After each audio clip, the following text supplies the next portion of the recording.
Olá, meus colegas. Em plena sexta-feira à noite, depois do trabalho, resolvo gravar para vocês uma aulinha sobre as diversas medidas de proteção à mulher promovidas por essa lei 14.994. Em geral, eu gravo, como aqueles que já me acompanham há mais tempo, sabe que eu gravo no final do semestre, mas essa lei teve tanta alteração, pessoal, que eu resolvi fazer esse curso antes. Então, reuni todas as modificações para vocês terem uma ideia do nível de modificações. Ó, são todas essas modificações que ela promoveu. Inclusive, ela cria o feminicídio como crime autônomo. Então, se você estiver desocupado pela próxima hora, é, fica aqui comigo para a gente estudar um pouco junto essa nova lei, essas modificações, umas impressões que eu tive dessa lei. Beleza? Vamos lá. Primeiro, algumas modificações. Ela muda os efeitos da condenação, a gente vai ver o que é isso. Ela cria o crime de feminicídio como crime autônomo. Não custa lembrar que o feminicídio ele já existia, mas era uma qualificadora do homicídio. E a gente vai ver que ela traz importantes modificações, porque, primeiro, ela aumenta a pena e ela acaba com o debate se o feminicídio ou o crime contra a mulher em razão das condições do sexo feminino, se isso é uma circunstância, uma qualificadora objetiva ou subjetiva, e tinha aquele debate sobre possibilidade de cumulação. Então, esse debate não existe mais. A gente vai ver, inclusive, que, por ser uma circunstância objetiva, o legislador coloca que se comunica ao coautor do crime de homicídio essa circunstância. Um debate interessante. Vamos lá. O artigo 129, ele altera o quantum da pena. Isso é muito importante também, a gente vai ver, porque os promotores de justiça tinham que ter um teor argumentativo maior, por exemplo, na audiência de custódia, porque como o crime de lesão corporal era de 1 a 4, não cabia preventiva como regra, né, que precisa ser um crime superior a 4 anos. Agora é 2 a 5. Então, o teu argumentativo para pedir a preventiva já é menor. O que mais? Causa de aumento dos crimes contra a honra, vamos ver. Crime de ameaça tem uma nova causa de aumento e altera a natureza da ação penal. Prioridade de tramitação. Previsão de isenção de custas. Altera o quanto da pena da contravenção penal, que a gente vai ver. Lei dos crimes hediondos, apenas uma reorganização de matérias, mas tem um detalhe muito importante para a lei de execução penal, não sei se vai estar nesse slide, que cria um novo quantum para a progressão de regime, no caso de feminicídio, 55%. Lei Maria da Penha altera o quantum da pena para o descumprimento de medidas protetivas de urgência. Enfim, não coloquei as coisas de execução penal, mas está certamente na nossa aula. Ok, então é esse o panorama. Então é muita coisa. Enfim, espero ajudar na atuação dos colegas. Seguinte, primeira coisa é a criação do crime de feminicídio como crime autônomo. Então, qual é esse crime? 121A, sai do 121, que é o crime de homicídio, e vai para o 121A. Matar mulher por razões de condição do sexo feminino. Que eu poderia fazer uma breve análise. O que é matar uma mulher por razão de condição de sexo feminino? A lei vai dizer, já no 121 dizia que envolvia duas circunstâncias, ou crimes de violência doméstica contra a mulher, era o feminicídio, ou em razão da condição do sexo feminino. Isso é um termo muito abstrato. Lembrando que esse é um crime que vai para o tribunal do júri. Então, como explicar para os jurados que alguém matou alguém em razão da condição do sexo feminino? Ou seja, um homem matou uma mulher pelo simples fato dela ser mulher. Isso não é tão simples de falar para os jurados. Eu costumo ou pegar a violência doméstica, né? Olha, se o crime foi cometido em contexto de violência doméstica, ou seja, se foi cometido porque fulano era familiar dessa mulher, se foi cometido porque há uma relação doméstica, moram na mesma casa, ou se foi cometido por uma questão de um afeto, um ex-namorado, um ex-marido, isso incide a Lei Maria da Penha, a violência doméstica, então as razões do sexo feminino. O feminicídio, por essa razão, já satisfaz. E a razão do sexo feminino? O link que eu costumo fazer na cabeça dos jurados é mostrar, por exemplo, que esse cara, ele nunca foi punido por lesão corporal. Esse cara nunca foi punido por homicídio. Esse cara não tá na delegacia, nunca foi para uma delegacia porque tá numa briga de rua. Mas a mulher não seguiu as suas diretrizes e ele matou a sua esposa. Então, a mulher queria se separar e ele matou a sua esposa. Então ele não sabe, ele não permite que essa mulher viva que não seja sob o seu domínio. Então um cara que não é conhecido por ser agressor, quando a mulher quis se emancipar, ele matou essa mulher. Ou, nessa outra perspectiva, ele não sabe, ele não permite que a mulher viva sem ser sob o seu domínio, sob sua posse. Então isso é matar uma mulher em razão da condição do sexo feminino. Ele não faria isso se ele chama um colega para beber uma cerveja e o colega diz, não vou beber, seu puto. E ele não vai matar esse colega por causa disso. Mas se ele diz para a mulher, quando eu chegar, eu quero o meu jantar, e essa mulher não dá, e ele dá nessa mulher, e ele espanca essa mulher até a morte, isso é matar uma mulher por razão do sexo feminino. Se um colega diz, vamos desfazer nossa amizade, ele não mata essa pessoa. Mas se uma mulher diz, eu não quero mais ser sua namorada, ele mata essa pessoa. Então isso é matar por razão do sexo feminino, e aí incide o feminicídio. Então quis dar só esses links que eu costumo fazer no tribunal do júri, tá bom? E além de ser um crime autônomo, houve um aumento de pena, né? A pena máxima, se eu me recordo, eram 30 anos, né? O homicídio qualificado. Deixa eu abrir aqui pra gente já conferir isso ao vivo para não passar informações equivocadas. Então vamos lá. 121.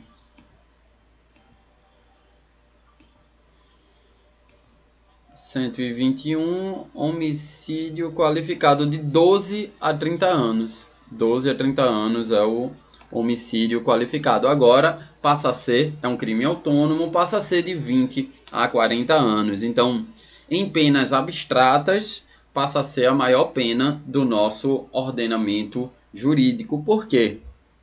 Porque a gente vive uma grande crise de proteção à mulher. Legislações e mais legislações estão sendo feitas e progressos estão sendo feitos, mas não está resolvendo o grande problema que é a violência doméstica contra a mulher. Então, pena lá em cima. Que mais? Realocação de dispositivos e alguns acréscimos. Como é que eu trouxe para vocês? Eu trouxe a realocação dos dispositivos porque eu falo em realocação dos dispositivos.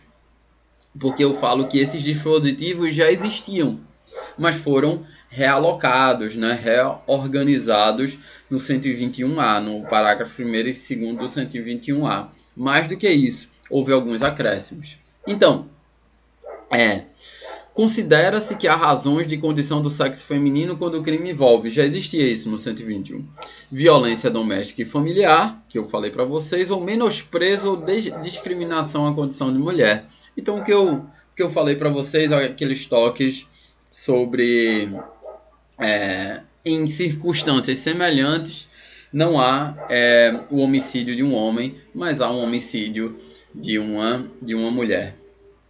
Parágrafo 2º. A pena de feminicídio é aumentada em 1/3 se o crime é praticado durante a gestação, nos 3 meses posteriores ao parto, já existia isso, ou se a vítima é mãe ou responsável por criança, adolescente ou pessoa com deficiência de qualquer idade.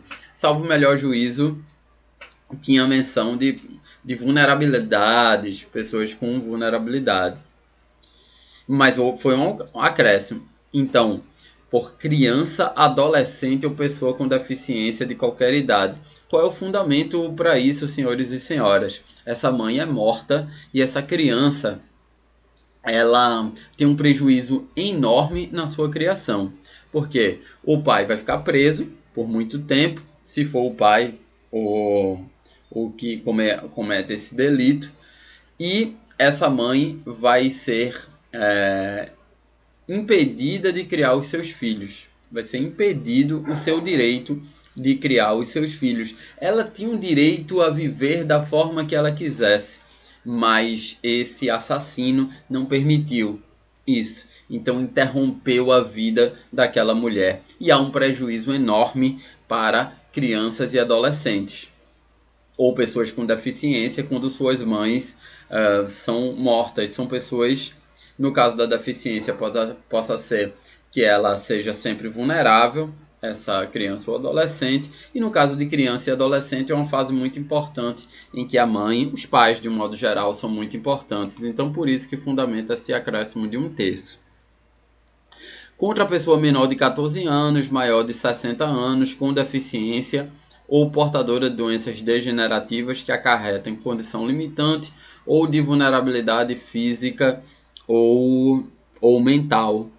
Então aqui, menor de 14 anos foi acrescentado. Na presença física ou virtual de descendente ou ascendente da vítima, já existia isso. E em descumprimento de medidas protetivas de urgência, artigo 22, incisos 1, 2 e 3, eu coloco para vocês as medidas. Então, suspensão da posse ou restrição de porte de armas, afastamento do lar, domicílio, local de convivência com a ofendida, proibição de determinadas condutas, aproximação da ofendida ou de seus familiares, contato com a ofendida ou seus familiares e frequência a determinados lugares a fim de preservar a integridade física e psicológica da ofendida. Penso aqui especialmente à própria residência da ofendida, ao local de trabalho, lugares que ela costuma frequentar. Ok? E aqui um acréscimo importante. Há um acréscimo de 1/3 quando o feminicídio é feito nessas circunstâncias. É cometido com veneno, fogo, bastante comum, explosivo, asfixia, bastante comum, tortura, bastante comum, ou outro meio insidioso ou cruel, ou que possa resultar perigo comum. Quando o feminicídio é praticado a traição, bastante comum, de emboscada, bastante comum, mediante dissimulação, bastante comum, ou outro recurso que dificulte ou torne impossível a defesa da ofendida, no caso. Inciso 8º, quando o homicídio é cometido com o emprego de arma de fogo de uso restrito ou proibido, também bastante comum. Então andou muito bem o legislador. Veja que houve uma realocação de dispositivos, mas também houve alguns acréscimos para o senhor e senhora promotor de justiça ficarem atentos. Houve um acréscimo de um parágrafo 3º também, que esse parágrafo 3º é uma incorporação da questão da qualificadora, da análise da época que era uma qualificadora, o feminicídio, ser uma circunstância objetiva ou subjetiva. Por quê? Porque se fosse uma circunstância subjetiva, considerada uma circunstância subjetiva, ela teria problemas de compatibilização com outras circunstâncias subjetivas que eram qualificadoras do 121. Mas o STJ considerava que a violência doméstica ou familiar era uma circunstância objetiva. Logo, era possível cumular essa qualificadora do feminicídio, quando o feminicídio era uma qualificadora, com o fato do crime ter sido cometido por ciúmes. E aí poderia se enquadrar como motivo fútil ou motivo torpe, que são circunstâncias subjetivas. Mas o STJ dizia, ó, é uma circunstância objetiva, o feminicídio, de modo que é plenamente compatível com essas circunstâncias subjetivas do crime de homicídio. Agora esse debate acabou. Por quê? Porque houve uma realocação desses dispositivos. O crime virou um crime autônomo, então não tem sentido mais esse debate. Já não tinha sentido porque essa era uma decisão muito sedimentada do STJ. E aí veja que interessante, o parágrafo 3º ele vai dizer o seguinte: comunicam-se ao coautor ou partícipe as circunstâncias pessoais elementares do crime previstas no parágrafo 1º. Que parágrafo 1º é esse? Aquele que comete o crime em razão da condição do sexo feminino. Então, no caso do coautor, imaginem que dois homens, eles alvejam uma mulher com tiros, os dois atiram nessa mulher. Ou imagine que no caso do partícipe, um cometa esse crime e outro segure, um dê o tiro e outro segure, ou um efetue o disparo e o outro seja o piloto de fuga. Então o partícipe, diferente, o coautor, o autor é aquele que pratica o verbo do tipo, teoria formal adotada pelo nosso ordenamento jurídico como regra, lembrando que em concurso de pessoas, artigo 29, teoria monista, todos aqueles que participam, concorrem para a prática do crime, respondem pelas penas a este cominadas. E o partícipe é aquele que não pratica o verbo do tipo, mas presta auxílio material, ou induz, ou faz nascer a ideia, ou incita a prática do crime. Então, como essa pelo STJ era uma circunstância já objetiva, o feminicídio, que agora é crime autônomo, o próprio legislador disse, ó, essa circunstância se comunica. Essa circunstância se comunica, ok? Mesmo que seja uma circunstância pessoal. É isso que está nesse slide, basicamente. Vamos lá. E aí a gente fechou o crime de feminicídio. Fechamos o crime de feminicídio. Enfim, só verificar aqui se está tudo certo com a promotoria. Beleza. E aí a gente vai partir para os efeitos da condenação. Aqui eu peço que os senhores prestem muita atenção, porque tem muitos detalhes, porque vão ter certos efeitos da condenação. A gente sabe que tem efeitos da condenação que são automáticos, e tem efeitos da condenação que tem que estar motivados na sentença. Por exemplo, a perda do produto do crime e do proveito criminoso é um efeito automático. Mas a perda do poder familiar, que vai ser muito importante na nossa análise, para os crimes em geral, um efeito que não é um efeito automático da condenação. O juiz tem que motivar. Mas a gente vai ver uma alteração que foi realizada com essa nova lei. Vamos lá? Artigo 92. Um dos efeitos. A incapacidade para o exercício do poder familiar, da tutela ou da curatela. Isso tudo já tinha, né? Nos crimes dolosos sujeitos à pena de reclusão, cometidos contra outrem igualmente titulado do mesmo poder familiar, contra filho, filha ou outro descendente tutelado ou curatelado. E aqui chega na novidade. bem como nos crimes cometidos contra a mulher por razões da condição do sexo feminino, nos termos do parágrafo 1º do artigo 121A deste Código. Vamos lá. Que parágrafo 1º é esse? É justamente que diz que o crime foi cometido em razão do sexo feminino. E aí vai haver a perda do poder familiar, nos crimes cometidos contra a mulher por razões de condição do sexo feminino. E o detalhe é o seguinte: para os crimes em geral, os crimes que não são de feminicídio, esse efeito não é automático. Porém, independe de pedido do MP. Veja que são diferentes, são coisas diferentes. Existem situações que não são automáticas, mas dependem de pedido do MP. Exemplo: pedido de indenização à vítima pela violência doméstica. Esse é um efeito automático da condenação? Não é um efeito automático.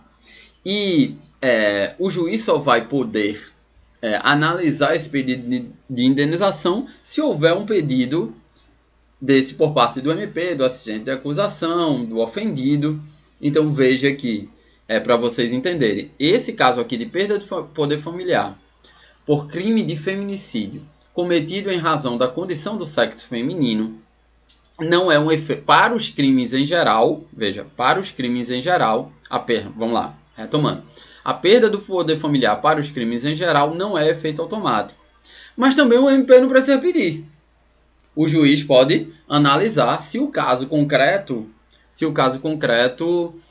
demanda perda do poder familiar. Exemplo concreto, um exemplo de crime de estupro de vulnerável. Um pai que comete o crime de estupro de vulnerável em relação a seu filho ou sua filha. Então, esse é um efeito automático, a perda do poder familiar? Não, mas independe de pedido do MP. Agora, para os crimes contra a mulher em razão do sexo feminino, os efeitos são automáticos. Isso é muito importante, pessoal. Isso é muito importante. É uma conquista muito importante para a proteção da sociedade. Eu entendo particularmente que deveriam os efeitos ser automáticos, a perda do poder familiar para um pai que estupra o próprio filho ou a própria filha. Mas não é esse o entendimento da jurisprudência, da doutrina majoritária.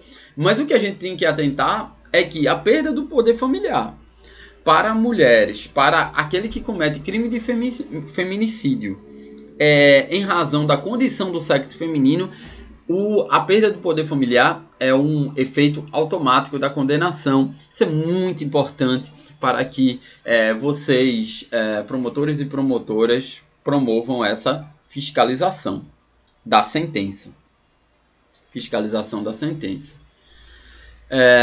E aí, qual é a medida aqui? Eu imagino que o embargo de declaração, né? Se o juiz não promover esse efeito automático, senão a gente tem que apelar. Então eu separei crimes em geral. Os efeitos de que trata este artigo, que é o artigo que eu acabei de ler, perda do poder familiar, não são automáticos, devendo ser motivadamente declarados na sentença pelo juiz, mas independe de pedido expresso da acusação, observado o disposto no inciso 3 do parágrafo 2º desse artigo. O que é que vai dizer isso? Que no caso de feminicídio, esses efeitos são automáticos. E os crimes contra a mulher? Ao condenado a crime praticado contra a mulher, em razão da condição do sexo feminino, serão aplicados os efeitos previstos nos incisos 1 e 2 do 92. A gente ainda vai analisar que incisos são esses. 2. Vedada, isso é uma novidade que eu vou explorar para vocês, mas eu só vou ler aqui. Vedadas a sua nomeação, designação ou diplomação para qualquer cargo, função pública ou mandato eletivo, entre o trânsito em julgado da condenação até o efetivo cumprimento da pena. Inciso 3, o que é importante, são automáticos os efeitos do inciso 1 e 2. Ou seja, aqui a legitimação de que a perda do poder familiar em crime de feminicídio cometido em razão do sexo feminino tem a perda do poder familiar, é automática. Beleza? Então vamos lá. Quais são os efeitos automáticos de crimes praticados contra a mulher por razões de condição do sexo feminino?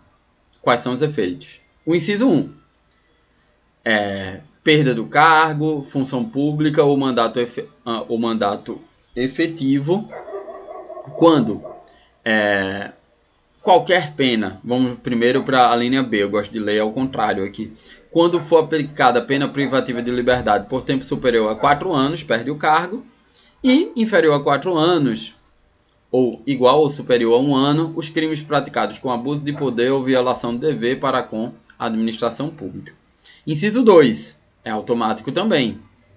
A incapacidade para o exercício do poder familiar, tutela, curatela, blá. A incapacidade desse poder familiar é também automática. Diferentemente, a gente já viu dos crimes em geral. Crime praticado contra a mulher por razão do sexo feminino é automático, isso também. Ok? E também é um efeito automático para crimes praticados contra a mulher em razão do sexo feminino. E esse inciso aqui muito interessante, que é vedada a nomeação, designação ou diplomação em qualquer cargo, função pública ou mandato eletivo entre o trânsito de julgado da condenação até o efetivo cumprimento da pena. Então veja que é uma limitação à própria candidatura na prática desses crimes cometidos contra a mulher em razão do sexo feminino. Isso é um acréscimo importante que é oriundo dessa nova lei. Ok? Dando para entender até agora, né? Dando para entender. Já estamos com quase 30 minutos de aula. Essa aula vai durar até o sábado, provavelmente. Vamos lá, lesão corporal. Lesão corporal. O que é que faz a lesão corporal? Ela altera as penas previstas no parágrafo 9º e parágrafo 13. Aqui eu já faço uma explicação, porque às vezes eu vejo principalmente, eu não vejo isso de promotores de justiça, mas às vezes eu vejo isso de delegados de polícia. Às vezes o inquérito chega um crime de violência doméstica, é uma lesão corporal em contexto de violência doméstica, a mulher é vítima. Há o contexto de violência doméstica, ou seja, foi praticado na unidade doméstica, foi praticado no âmbito da família ou relações íntimas de afeto, e o delegado autua isso por 129, parágrafo 9º. Está errado. É 129, parágrafo 13. Já vi, inclusive, denúncia de promotor, 129, parágrafo 9º. Corrijam isso nas alegações finais ou corrijam isso já na audiência de custódia nas suas manifestações. Porque o parágrafo 9º, 129, parágrafo 9º, aquela violência doméstica é só para as pessoas oriundas de vítimas de uma violência doméstica que não são mulheres. Não são mulheres. Então, eu tenho um irmão. Então, se eu agrido o meu irmão, provoca uma lesão corporal no meu irmão, então é 129, parágrafo 9º, porque meu irmão é homem.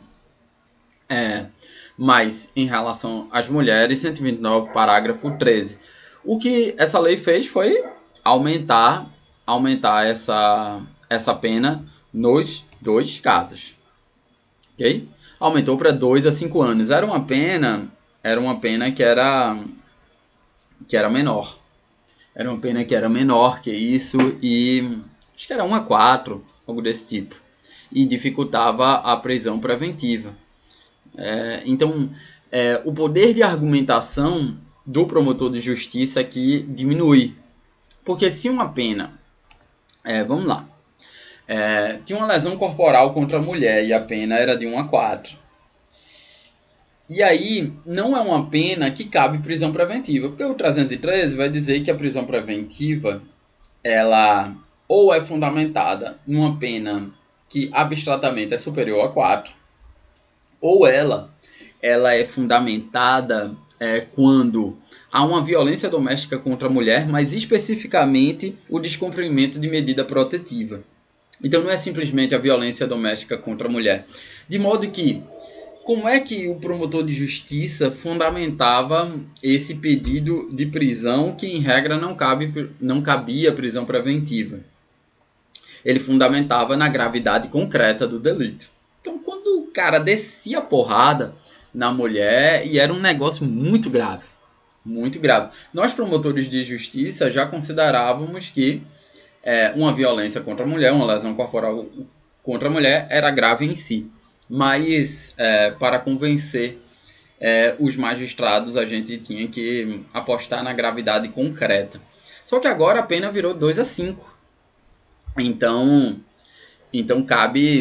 meio que cabe preventiva com uma argumentação menor. Não é que pela pena agora ser maior de 4 anos que cabe uma preventiva. A gente ainda tem que analisar os requisitos e os pressupostos da prisão preventiva, se há materialidade, se há indícios de autoria, se apresenta se o estado de liberdade do acusado apresenta um risco à ordem pública, à ordem econômica, à aplicação da lei penal, todos aqueles critérios do 312.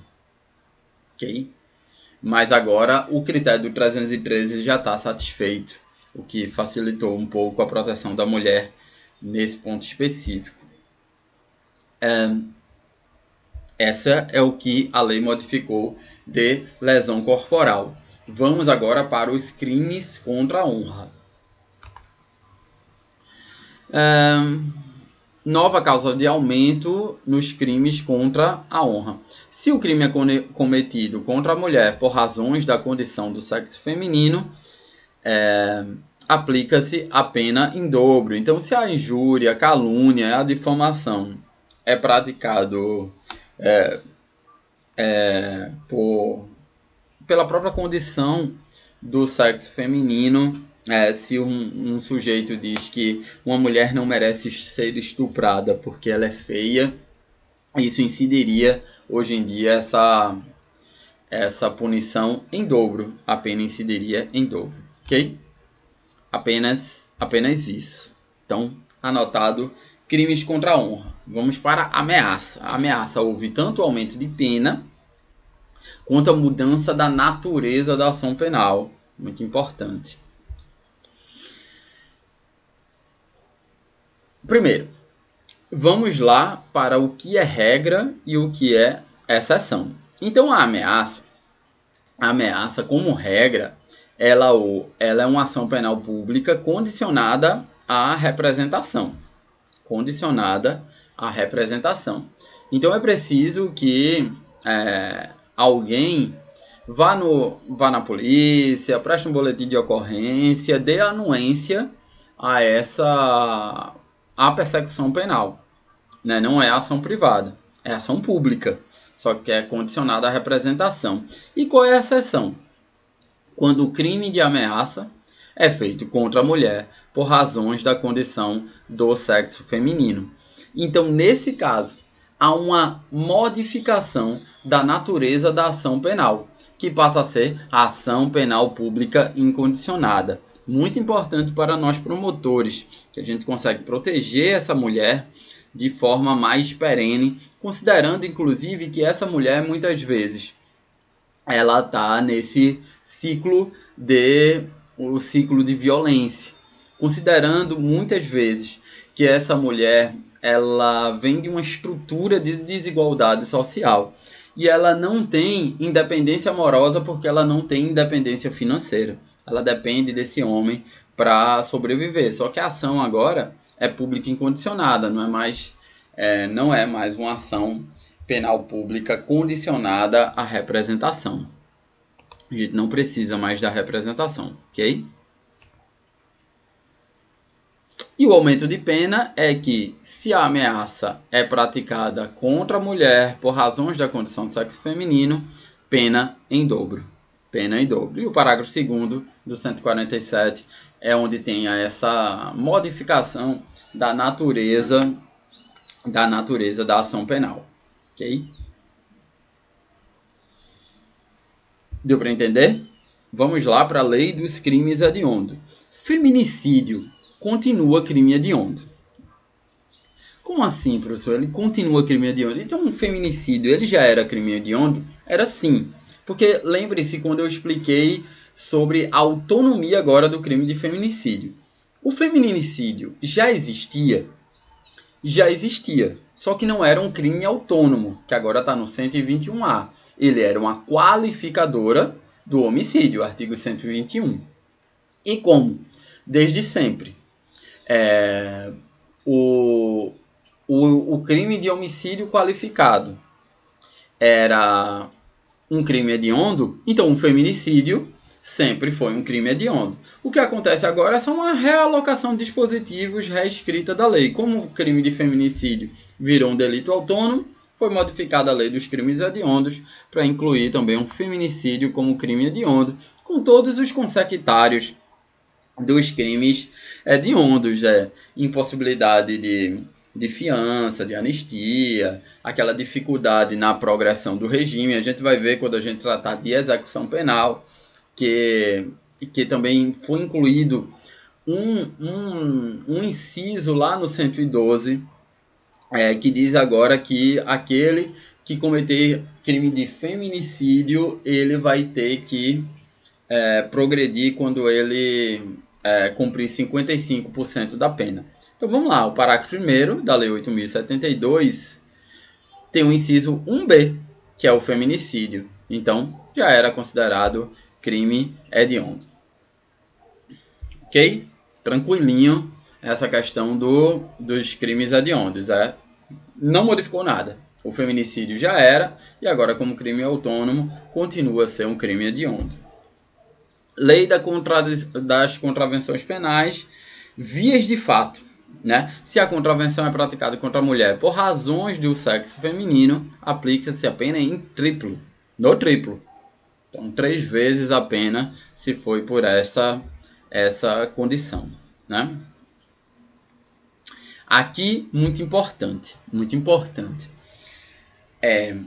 Já foi uma grande conquista a gente conseguir esse artigo 24A da Lei 11.340 de 2006, Lei Maria da Penha, que é o crime de descumprimento de medida protetiva.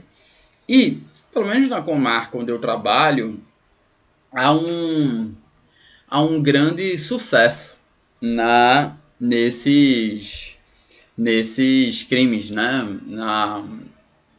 No efeito inibidor desses crimes. E agora o legislador resolveu aumentar esse efeito inibidor, aumentando a pena desse tipo penal.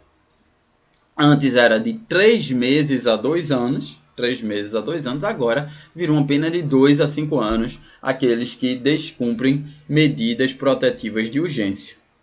Bem interessante.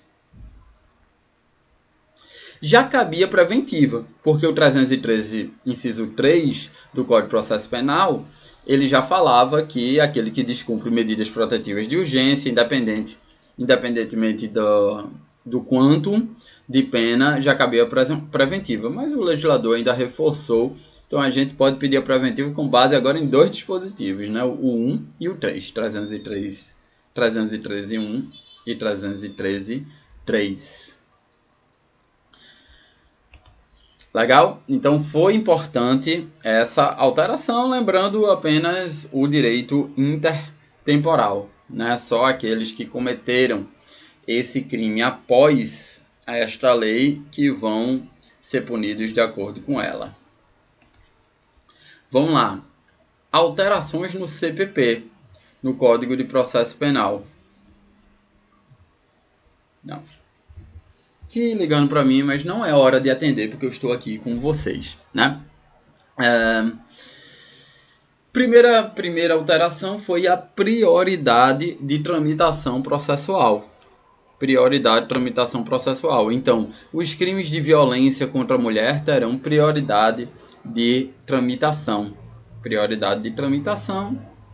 Sabemos que essa é uma lei que nem sempre funciona, essas leis sobre prioridade de tramitação, mas é possível pelo menos a gente argumentar nesse sentido, mas no final das contas quem regula a administração da vara é o juiz e nem sempre o juiz obedece às múltiplas prioridades de tramitação.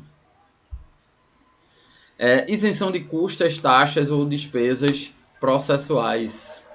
Isenção de custas, taxas, despesas e despesas processuais. Nesse tipo de delito, há isenção dessas taxas, né? No caso de boa-fé, obviamente. Se não tem boa-fé, não tem isenção dessas taxas. O que eu trouxe para vocês foi um esqueminha de regra versus exceção. Essa isenção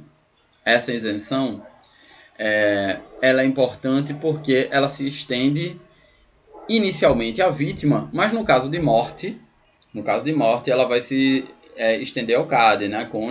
Cônjuge, ascendente, descendente e irmão. Beleza? Parágrafo 2º do 394-A. Para entender, no CPP foram essas questões: prioridade de tramitação e isenção de custas. Vamos para a lei da execução penal. Uma alteração importantíssima para mim. A perda do direito de visita íntima. Sujeito, ele é condenado por crime contra a mulher por razões da condição do sexo feminino. Qual é a consequência? Ele não poderá usufruir o direito previsto no inciso 10 do dispositivo relativo à execução penal, desse dispositivo, que é a visita íntima. Vejam lá, o que é que acontecia antes? O preso que tem um comportamento desviante, que ele não tem um bom comportamento, o diretor do estabelecimento penal, ele poderia fundamentadamente suspender esse direito à visita íntima. Ok? Ele poderia fundamentadamente suspender esse direito. O que é que o legislador faz? O legislador diz o seguinte: olha, se o sujeito é condenado, por um crime que foi praticado contra a mulher por razões do sexo feminino, ele não tem direito à visita íntima. Então, a perda desse direito do condenado, ele sai da esfera de controle do diretor do estabelecimento. Ele não tem direito à visita íntima, independentemente do comportamento dele. Ele pode ter o melhor comportamento do mundo, mas o crime que ele cometeu foi um sentimento de posse em relação à mulher. Foi em razão de um sentimento de posse em relação à mulher, como eu falei anteriormente. Então, em razão disso, ele não pode levar uma mulher para visitá-lo intimamente. Então, ele tem que saber como é que se trata uma mulher. Se ele não sabe como é que se trata uma mulher, ou, mais propriamente, se ele não respeita o tratamento que deve ser dado a uma mulher, então ele não deve ter direito de se relacionar com outras mulheres enquanto estiver preso. Ok? Excelente medida do legislador. Transferência de estabelecimento penal. Isso é muito importante. Será transferido para estabelecimento penal distante do local de residência da vítima se ele cometeu o crime de violência doméstica e familiar contra a mulher, ele ameace ou pratique violência contra a vítima ou seus familiares durante o cumprimento da pena.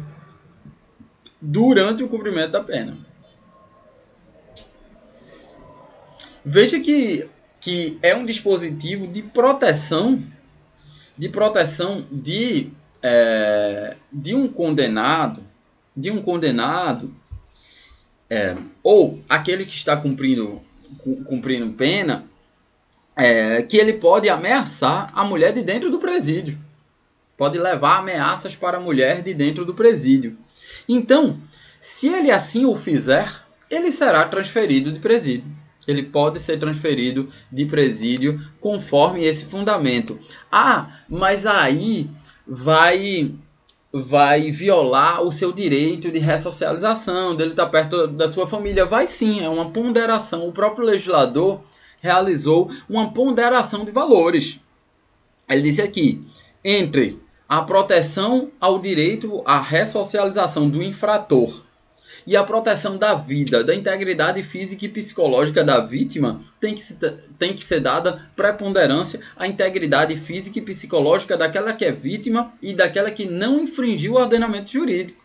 Aquele que infringiu o ordenamento jurídico, o infrator, ele não pode ter mais direitos daquele que sempre obedeceu ao ordenamento jurídico e é vítima de uma situação. Foi essa a ponderação que o legislador fez.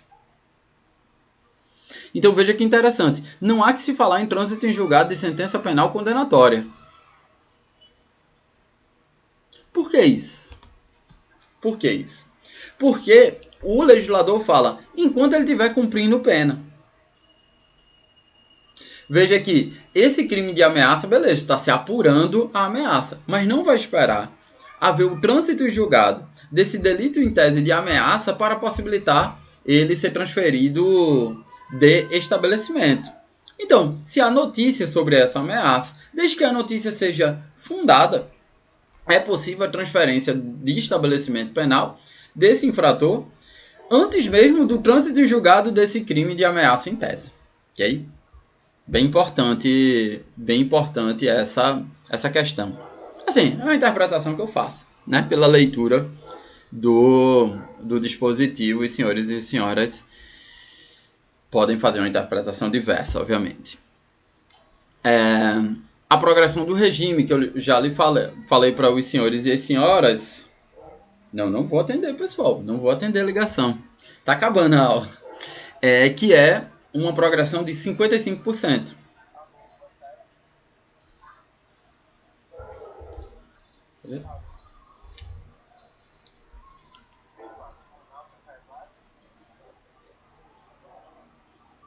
É 55%.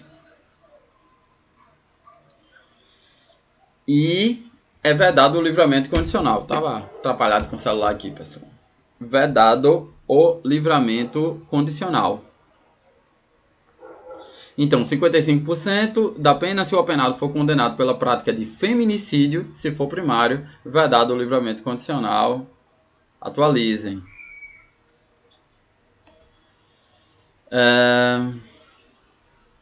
E por fim, monitoração eletrônica. Monitoração eletrônica. Todo aquele que for punido por crime contra a mulher, por razões da condição de sexo feminino, que ele usufrui de qualquer benefício penal de saída da prisão, vai ter monitoração eletrônica. Então, não pode haver a saída da prisão sem monitoração eletrônica. Isso vai ser muito importante para os promotores cobrarem essa questão, principalmente quando se alegar que não há recursos para isso. Então, importantíssimo esta questão. Então, na minha interpretação, isso envolve autorização de saída, prisão domiciliar, livramento condicional e o regime aberto de cumprimento da pena. Ok? É isso.